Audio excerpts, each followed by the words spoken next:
Endi ularga Mbappe emas, Husanov kerak. Salom qadrli futbol muxlislari, sizlar bilan yaqin daqiqalar ichida Ekstra Sport kanali. Videolarimizga like bosib, bizni qo'llab-quvvatlayotgan barchaga rahmat. Demak, bugun dasturimizni boshladim.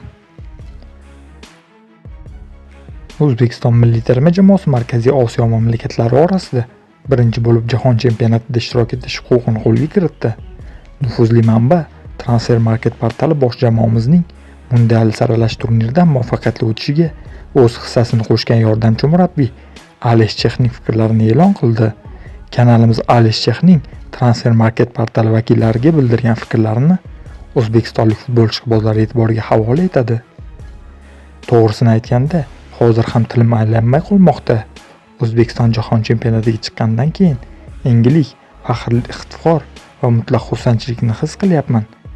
2023-24 o'yinlar natijalariga e'tibor bersak, ularda atigi 2 martadan mag'lub bo'ldik. Natija jahon chempionatiga chiqdik. Ilgari milliy terma jamoa bo'sh stadionlarda o'ynagani aytishdi. Hozir esa uy uchrashuvlariga 30 minglab odam kelmoqda. Bellashuvlar televideniye orqali jonli tarzda efirga uzatilmoqda. Men o'zbek futbol ishqibozlari, italiyalik fanatlari singari ishtiyoqi baland ekanini ko'rdim. Roma hujumchisi Eldor Shomurodov va Manchester City himoyachisi Abduqodir Husanov mutlaq yulduzlar. Hozir mehmonxonalarda bizga qo'riqchilar kerak bo'lmoqda. Chunki bu ikki o'yinchini ko'rish uchun yuzlab muxlislar kelmoqda.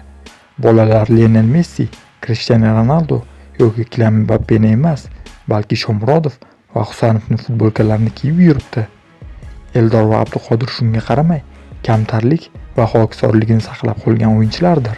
Ular shu darajada mashhurki, bolalar ularga qarab mehnat, ishtiyoq va intizom bilan o'zbek futboldan chiqib, jahon darajasidagi klublarda ham o'ynash mumkinligini ko'rinib turibdi.